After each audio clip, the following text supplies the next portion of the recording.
Hey, everybody. Welcome to Bringing the Heat with Corey and Shane. I'm Corey. I'm Shane. So this show is all about the HVAC industry and the people behind the companies that make it all happen. Shane, who do we got with us today? Today we got a big one, man. Even though it's the first episode and we're excited about that as it is, when we were talking about the folks we wanted to bring on this episode, like two names came up real quick, and we were fortunate enough to get one for the first episode. It's a guy we've known for a minute here.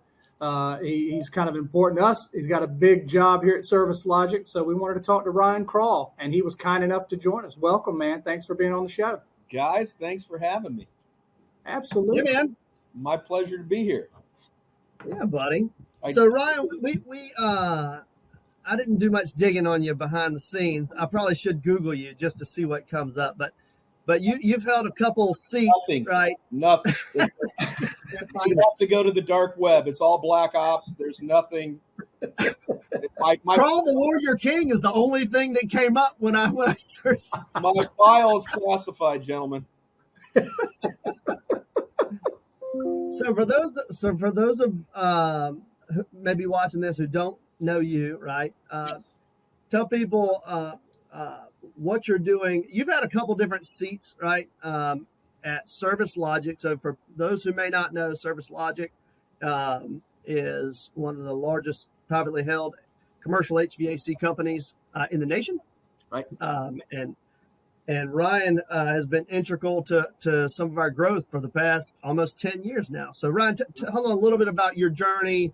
Hey, let's start before that, right? Where did you get started in business?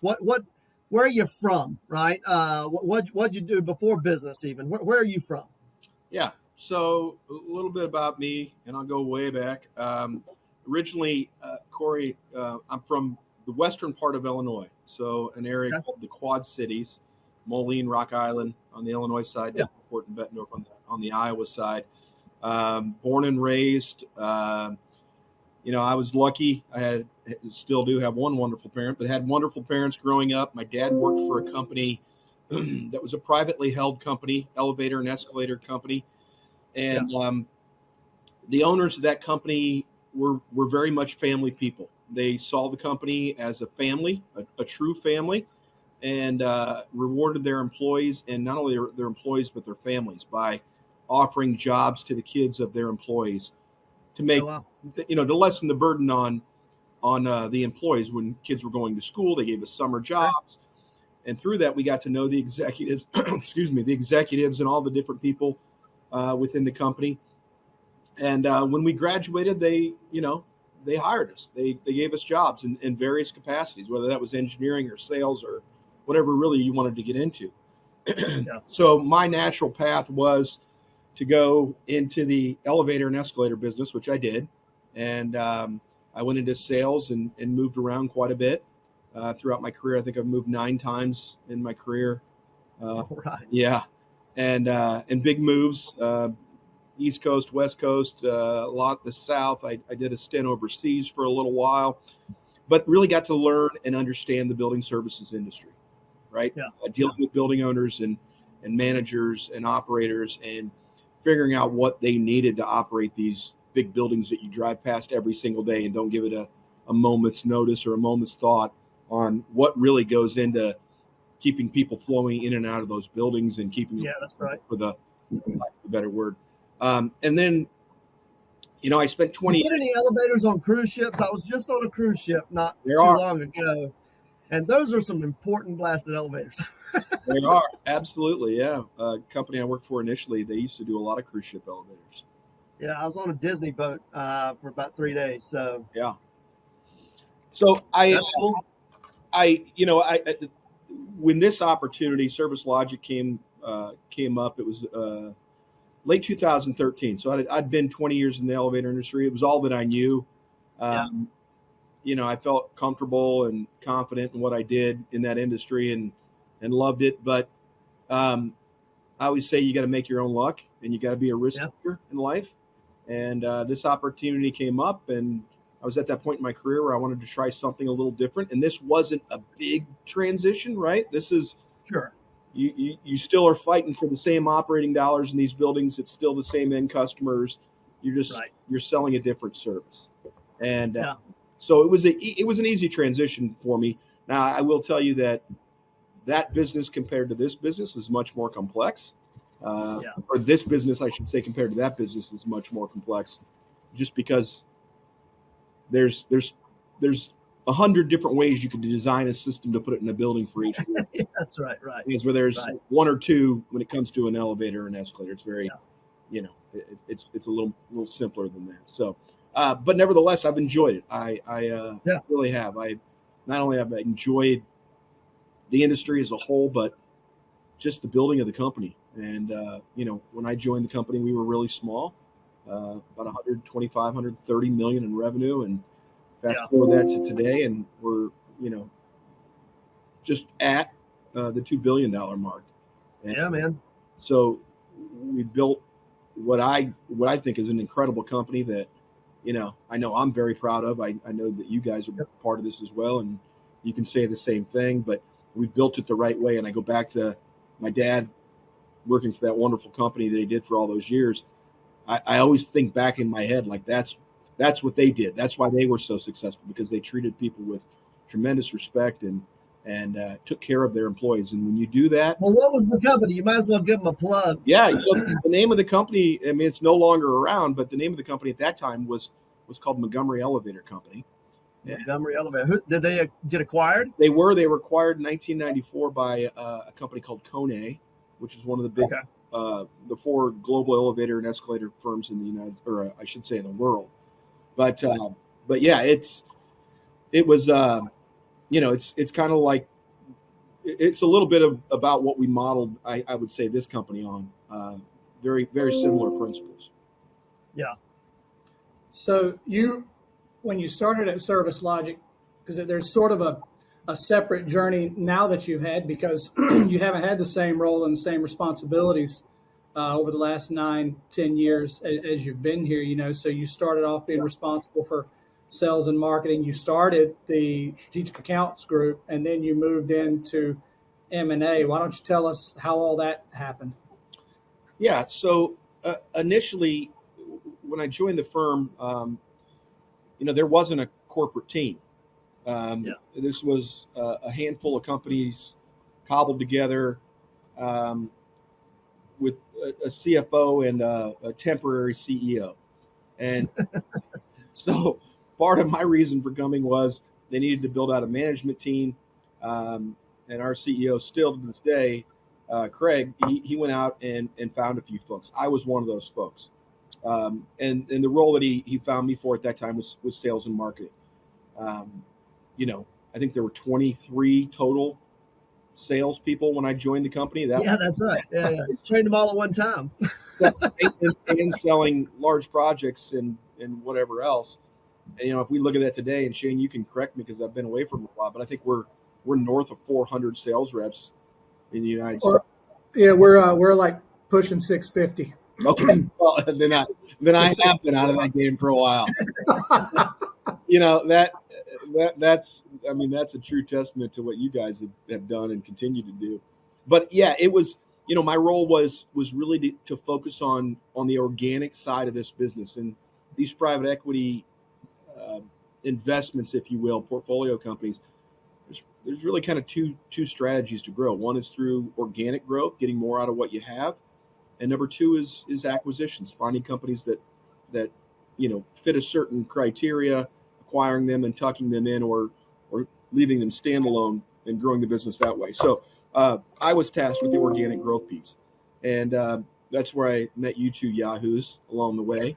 And but it really was about getting more out of the people that we had, number 1, and number 2, it was about getting more staff, hiring more people, putting more boots on the ground, going out, trying to take market share.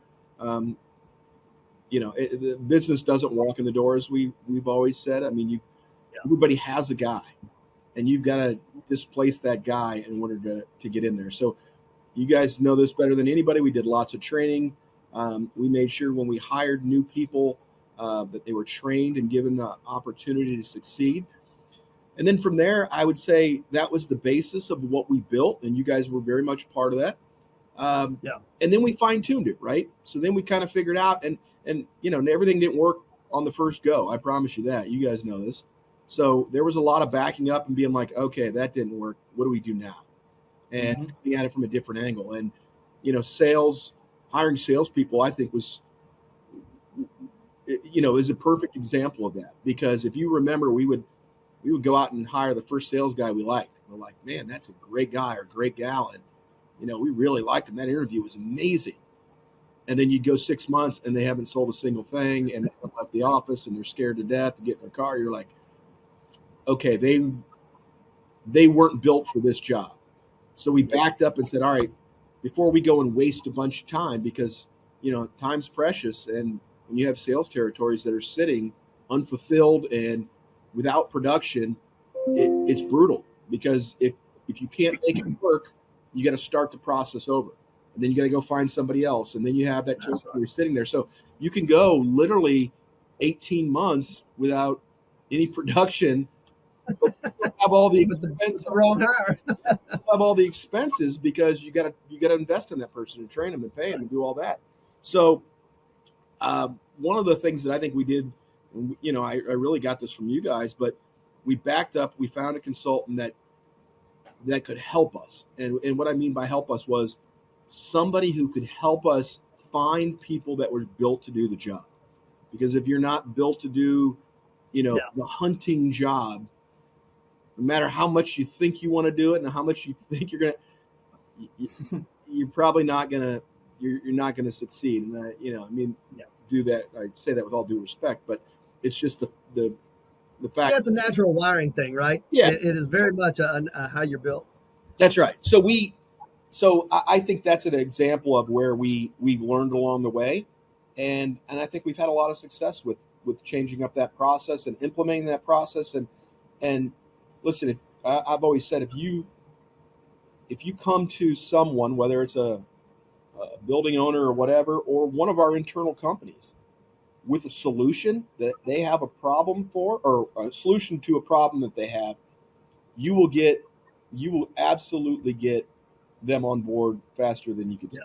Yeah, it's a service business, right? You're finding solutions to help people. That's all it really where you're is. pushing something that they don't need is where they're going to push back. So I think a lot of compliance on this, and I don't want to use the word compliance because it's not the right term, but they all adopted it, right? They all said, hey, this is great. I mean, this guy, he's providing value, and we're seeing the rewards of that value once we hire these people and they stick around for a long time. Because that's also something that we learned very quickly was that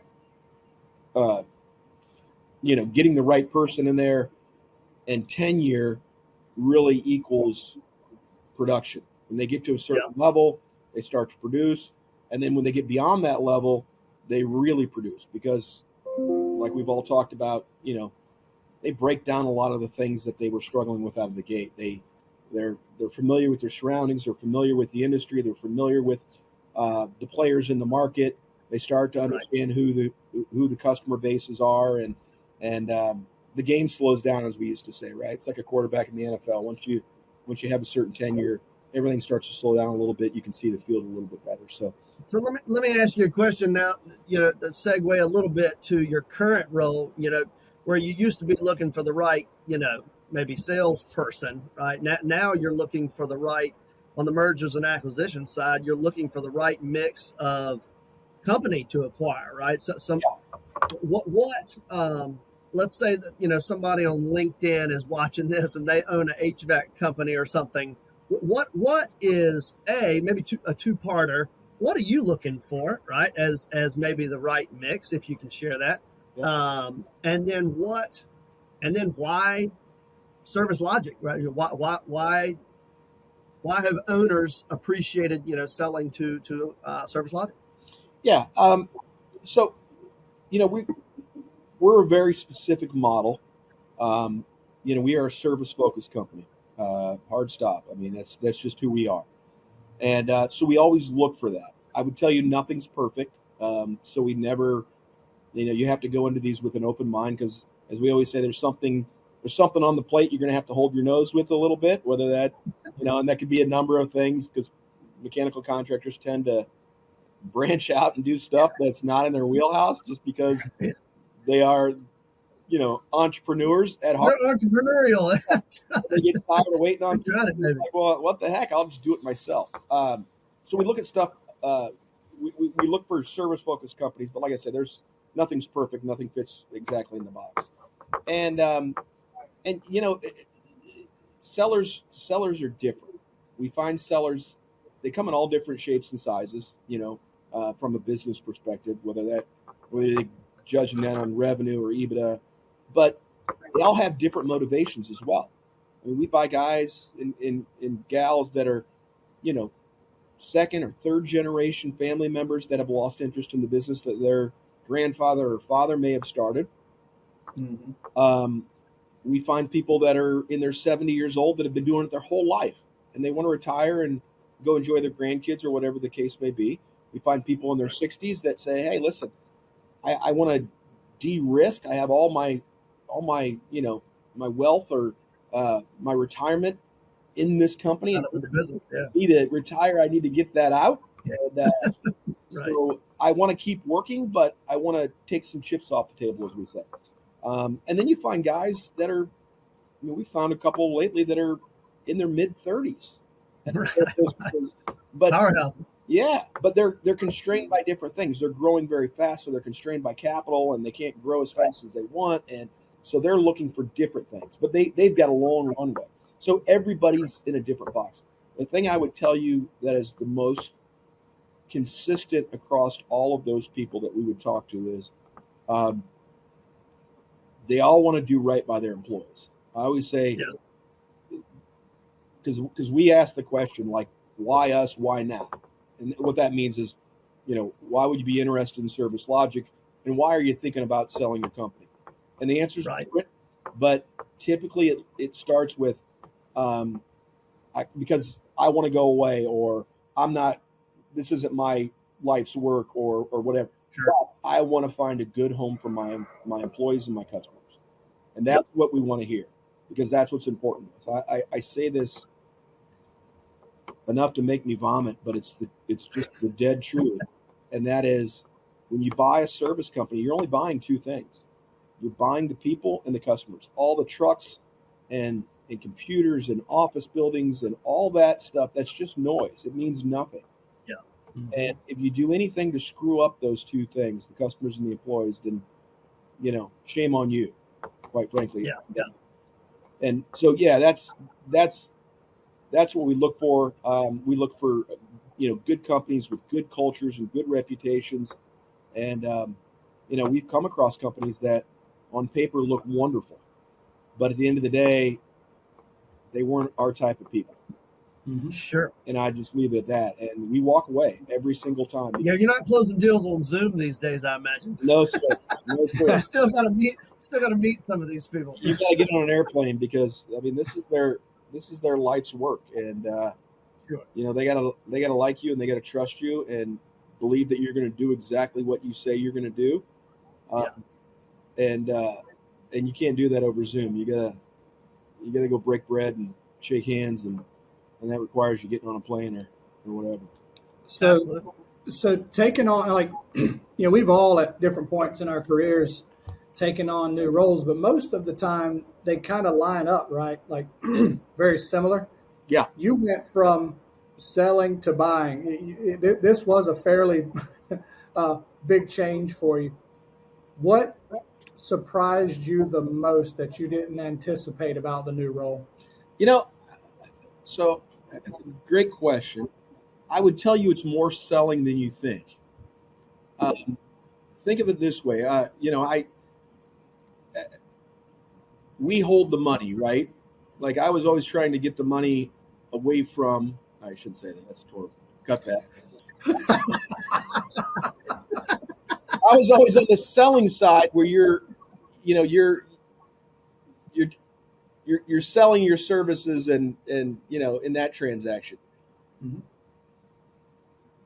We control the money, meaning whether or not, and the decision whether or not to buy a company. But at the end of the day, before you ever get to that point and you're put in the buying chair, you're still in the selling chair. Right. Because you own the company. It's your life's work. It's your baby. If I come rolling in and you don't like me, you surely aren't going to be like, oh, that's the guy.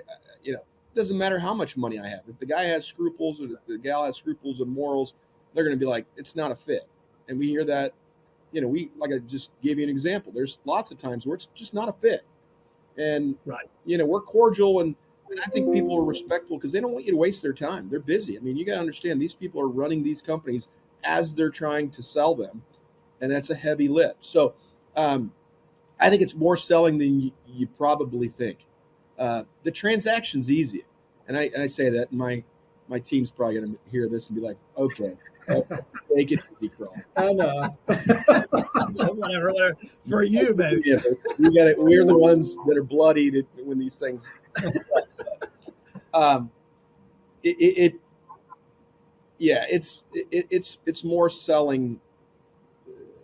It's more selling than buying. I always say, like, anybody can buy a company. That doesn't take. I mean, if you got enough capital, you can buy a company. Not screwing them up after you buy them. That's the hard part. Yeah, that's the real skill.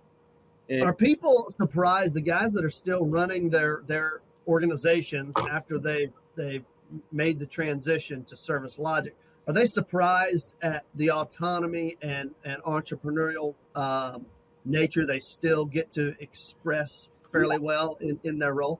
They are. You know, it's a big part of our model. We're a decentralized model. We've always been a decentralized model, and I would tell you, nobody, no matter how honest and humble and how we break it down, they never believe us. They're always hey, that sounds great, but we think you're full of it. And, right. And I don't want to give away all the tricks of the trade. We do lots of things to prove them otherwise. And even and let them talk to Pete Doyle. Yeah, and they'll even call other people in our organization to be like, hey, we like this Krahl guy and this Smeaton guy, but are they completely full of it? Because what they're telling you is, it doesn't happen. You don't hear of it today. Yeah. And the guys on the other end, I mean, they'll shoot them straight and they'll tell them, hey, absolutely. What they're telling you is 100% real. And I think the biggest compliment that we get, because listen, up until we closed the deal, and even I'd say 90 days, maybe 6 months after, it's still all talk, right? We promised something, and over that 90, 60, or that 90, 120, 180 days, whatever period, that's where the proof's in the pudding. Because they're still suspect of what you're going to do. Now they've got the employees, because all the employees are now, you know, they're now under the tent, and they're all like, oh, okay, well, if you don't believe them, I don't believe you. And right. The only thing that solves that is time. You can be suspect. That's fair. You don't know me. I don't know you. But give it time. Don't make a rash decision. Don't let somebody else get in your ear. You watch, and then in 6 months, you come back to me and tell me if we were full of it. And the biggest compliment we get is they did everything they said they were going to do. Actually, they did a little bit more than they said they were going to do, because I think they wanted to up the bar. And that's the truth. And reputation is everything. You guys have been in this industry your whole life. You know it. It is highly fragmented. There are lots of players in the space, but they all know each other. Don't kid yourself. Yeah, sure. And if you do wrong, phone call away. That news, it's just like anything else. It's like doing a poor job, right? That news spreads faster than any great job you could do. So I always say our reputation is everything. And if we don't do right by somebody, then shame on us, and we're going to get what we deserve. What was I going to say? The other thing that I would tell you guys, I had something good. Forgot what it was. That's okay. If that ain't us, I don't know what is. I'll keep talking. It'll roll around in my head and hit the side here pretty soon. So I'm gonna revert back right quick. So how did you? Where are you in the lineup? Don't you have some brothers or sisters? How'd you get into a sales role to begin with? Like you're a pretty you're not an introvert, right? As we call it. I haven't been tested, but I don't know. I don't think so. Yeah, I'm pretty sure they had you tested for other things. I don't think it was. But as soon as introvert. we've done, I'll run over to the lab and get it tested. Take a sample of my blood with you if you don't mind. Yeah. So I do. I'm gonna go back. So I have two brothers. I have an old. Let me just tell you about my family. How about that? Yeah. So my parents, wonderful. My father just passed this last December. He was a big part of my life. Wonderful man, just absolutely. I can't say enough good things about him. He was a huge part of my life and my development and my brother's development. My mom is still alive, and she is, she got about two gears, and one's 100 and the other one's about 95. If you met her, you would learn a lot about me and my drive and who I am and how I look at the world. So she's still in Illinois, lives in Illinois. She's an amazing woman. She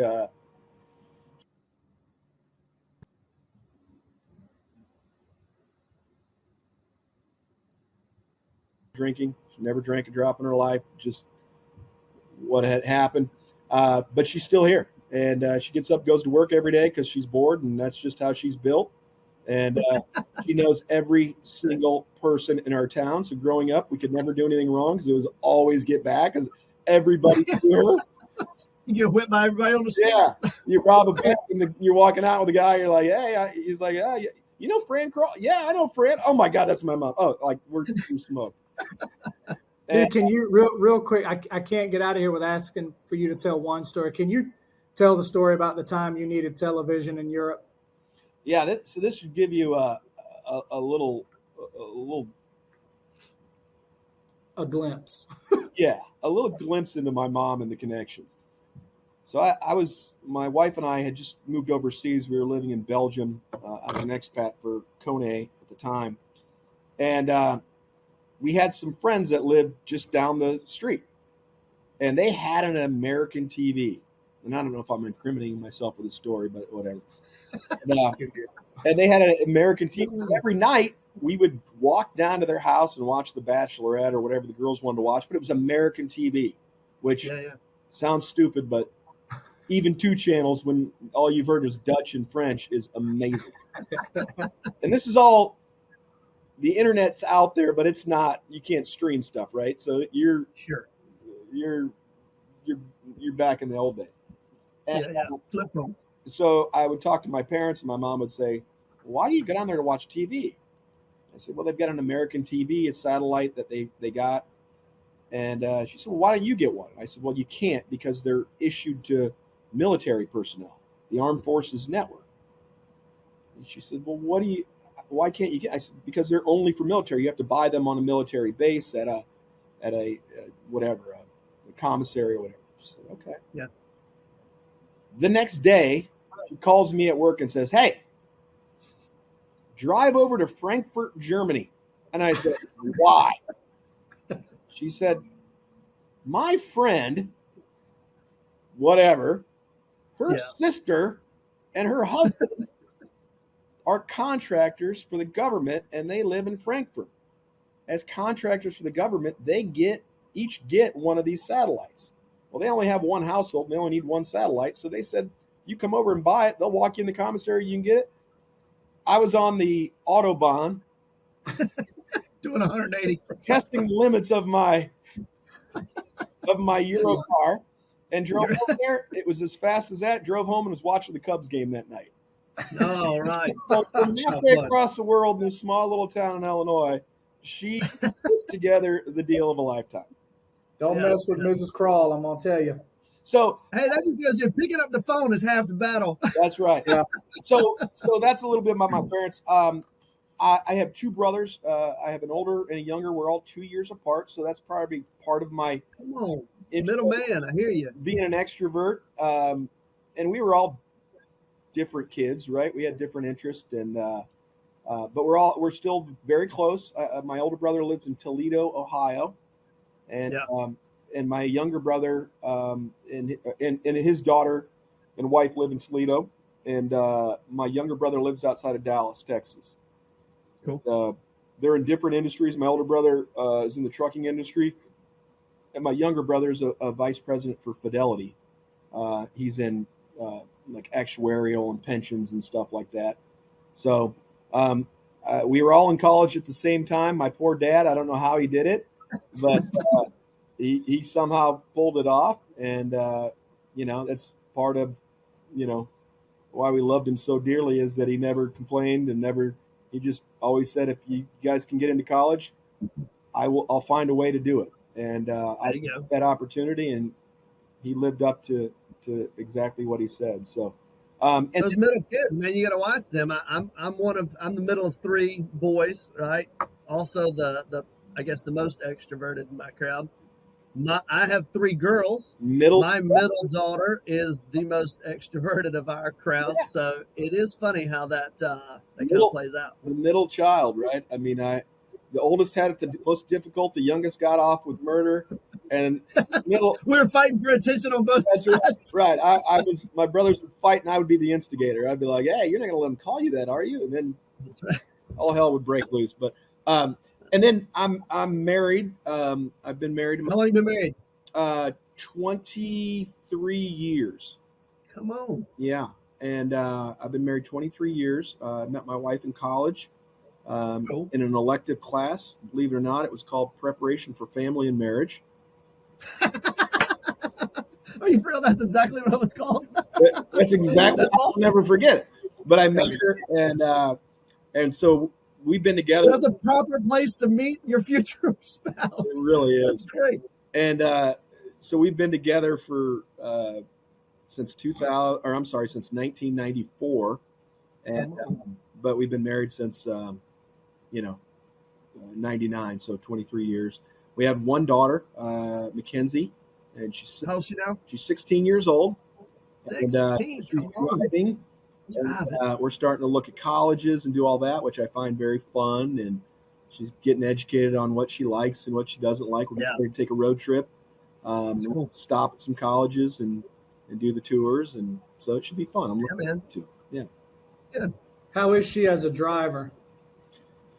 At first she was a little slow, confidence-wise, just 10 and 2. And my mom and her drove up to the lake one day. And the next day she's like, "Daddy, my hands hurt." And I said, "Well, why do your hands hurt?" She's like, "From the steering wheel." I was like, "Well, how tight were you gripping it?" Like, the whole way. White knuckling. And, but now she's Charlotte traffic, man. It's ridiculous. She's confident now. She's got it. She's, you go into Life 360, you're like, she's doing 75. Oh my God. Like, so. Yeah. I mean, it's like having 5-year-olds, like the idea of it gives me the thumps of handing them car keys and sending them out into the world, but it's just something you got to do. It's kind of nice though, man. They're so excited to do it. It's like having an Uber driver in your house. Mm-hmm. Man, I got a project going on. I need some nails. Oh, no problem. I'll run to Lowe's. Okay. No problem. So. What schools is she looking at? Well, we've cast a wide net.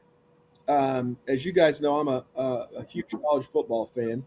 So, like my father, I told her there was only, if she could get in, obviously we'll take care of it. But there was only one stipulation, and that school had to have a good tailgate program. Sounds like a good football. We're going. Because if I got to pay for it, I got to get something out of it. So we're looking at we're being from the Midwest. I love, and I've worked with guys that have went to all the Big Ten schools, and I am a huge fan. So we're going to stop and look at a number of them, Indiana and Iowa, which is close to where my parents live, and Illinois, and then of course her being a Southern kid, growing up in the South her whole life. She wants to look at, Ole Miss and Auburn and Clemson and sure. South Carolina and all those. So yeah, man, it's a big deal, man. It's cool. It is. It's kind of fun. It's a little fun for me too, Yeah. Oh, absolutely. Yeah. Like, show me the stadium. What's the capacity? Yeah, that's right. What's the tailgate scene look like here? Give us a tour of that football field. That's right. do here? What kind of weight room do you have in there? Talk to me about Not that I'll ever use it. talk to me Put about 250 on that bar. recruiting. What's the recruiting class look like? No, it's Well, good, Ryan, man. man, this has been fun, dude. If there, so I'll ask one final question that might be a head scratcher, but if you had to pick like one um, thing from your career that just stands out, what would it be so far? Other than us, obviously. Yeah, That's right. Other than Yeah. Shane and Corey, you two wonderful. bright stars. My life. You know, it was, I would say, taking this job.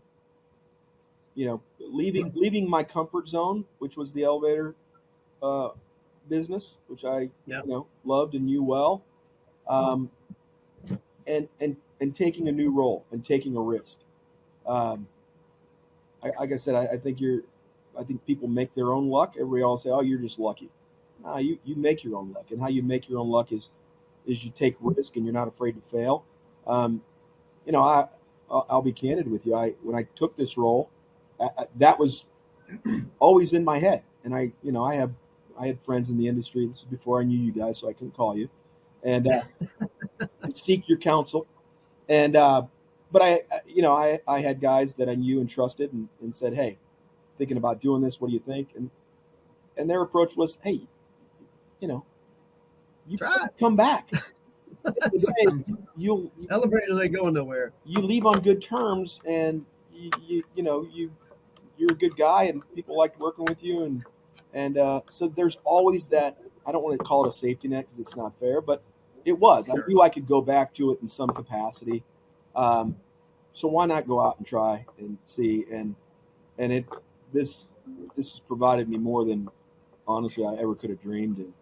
And I go back to, and you guys are in the boat, so you know it. But you just stop and look back on where we were and where we are, and it's for those of us that were here early on. Sure. It's mind bending. It really is. Mhm. Stop and think we have almost 7,000 employees and 2 billion in revenue and 115. I mean, those are big numbers. Yeah. Those aren't Yep. little numbers. Lots happened in 10 years, that's for sure. It sure has. And you guys were in Scottsdale, so I mean, for the audience, we get together once a year, all of our leaders in the company at a location, and really just have a good time and talk a little business, but more or less it's about the camaraderie and team building. Get to know everybody. And I think the quality of the guys that are coming into the organization are as strong as it's ever been. You look around this company, and not only are we doing a good job of buying people that we want in our family, in the Service Logic family, but the guys under them that they're bringing up and developing to be the next generation of leaders is impressive. It really is. And I'm always amazed at when you go out and you guys travel around and you get to see, like, we have tremendous amount of high quality people in this company. I'm blown away. Mhm. And it's very impressive. And so there's only one direction. It's to continue doing what we're doing and being successful at it. And you'll have more problems at the end of the day. The problems we had at 150 million weren't the same problems we had at 100, Different. 500, or a billion, or Right. it's different dynamics and different issues. But Right. we continue to build a good company that I honestly I can't say enough about. I'm proud of it. When I go out and sell it, people are always like, "Wow, you're so excited about it." I'm like, I should be. I mean, That's right. just like you're Fun. proud Fun of deal. what you built, we're proud of what we built, and I'd put our guys up against anybody. That is the matter. So, you gotta. I always used to say, culture and morale are everything. If you have those two things, you're very dangerous. If you lose those two things, you're in trouble. Yep. And when you go around to our companies, culture and morale is everything. We always talk about, hey, are you going to come in and are you going to change all our culture? Absolutely not. Keep doing what you've done to build such a great culture. It's important. And no two cultures look the same. our culture here in our office isn't for everybody, and the culture you guys have in your office isn't for everybody. But that's okay. It's as long as it's what you guys want and makes you guys want to come to work and be excited. That's the most important thing. So. Shane and I did a little back and forth before this call started, and I've left twice, but honestly, the people in this company really are the reason I'm here today, right? And probably gonna be here for a good long time, So those relationships and the people. Honestly, we got a lot of people that have stuck around a long time. You know what I mean? I mean, there's a lot of people that hadn't gone anywhere and keep growing and keep developing, right? Yeah, I go back to, when I was in sales, doing sales and marketing with you guys. If you remember, when we were 24 sales reps, we turned over half of our sales force every year. We had like a 60%, 50%, retention rate, and so we set out to solve that, which we did through compensation and a number of other things. And then we ended up with another problem, which is nobody's leaving, and they all need to get promoted. Oh yeah, I've been here for 10 years. Like, what's the next? So then but that was a much better issue to solve than the retention issue. So, so we solved that, through building, career ladders and stuff like that. But that's right. But yeah, the one thing about this company that I love more than anything is that when there's a problem, you solve it. It's not a manual. This is not a cookie cutter type organization. We go to it, we collectively talk, we figure out what we're going to do, and then we do it. There's not forms to fill out and red tape and all that noise that bogs you down. And so we can act fast. And I think people respect that and like that. I mean, because at the end of the day, what we want out of our companies is for them to be nimble. We keep their brand. That's why we run a decentralized organization where they can make decisions locally, because that's what allows them to be nimble and quick, and that's what customers want. Right. Ryan, dude, thank you so much, man. Like you know this, but you've been really important to me and Corey now for a number of years. You've helped us a lot in our career. We appreciate you coming on, man, and being the first guest. And hopefully both of the listeners, or all of our wives listen to this, probably the only ones. I hope they know it. We're all going to need divorce attorneys after they hear us talking. I mean, let's hope not. Well, guys, listen, I love you guys. You're the best. I'm glad to do it. Hopefully this gleans a little bit, but that anytime or anything you need, you just call me. I'm here for you. All right. Take care. Appreciate you, brother. Y'all Thanks for joining. Hey, have a good day. Enjoy. Bye.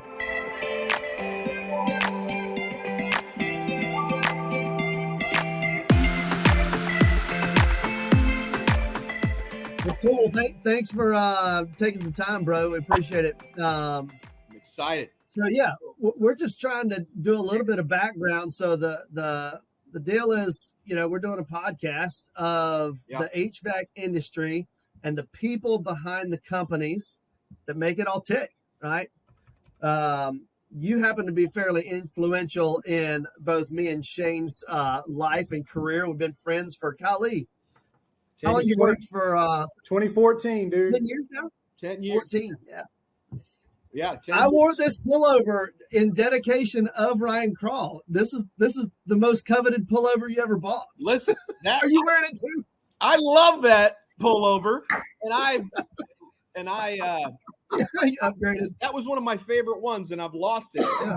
Now that I see it, I have remorse that I want to go find it. I probably left it somewhere. Dude, I think I've got 2 or 3. I might can bring you one. I obviously should have worn mine. I can't imagine how many clothes I've left in hotels over the years. It's a fact. Yeah, sure. Not all you've left in hotels. Now, they don't call me Allen Iverson for nothing. What you don't know, swag was such a big deal to us because Keith Summey has never bought a single piece of swag. So when we got a pullover at boot camp, dude, it was like we have hit the big time. Yeah.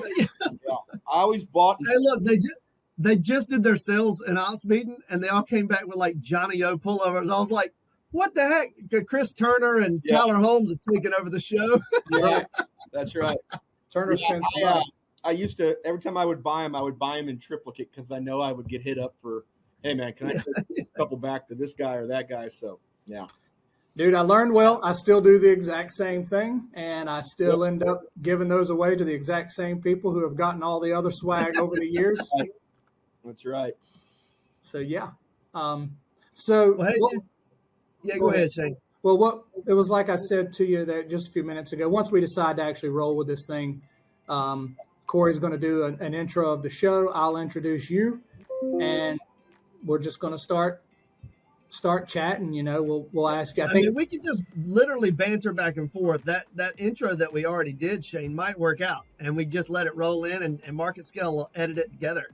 Because we've already basically, so the idea. I want to hear you guys. I want to hear you, bro. Dude, it is as impressive as you think it is, dude. I'm gonna be honest with you. It's legit. Is there like evening news type? Yeah, we need to do the Ron Burgundy news update background. You guys sound. hire like an orchestra to put together some intro. Yeah, I got this duck to play trumpet. That's about all. All right, so pause for a minute and we'll do the intro, and then so they can cut it. Okay.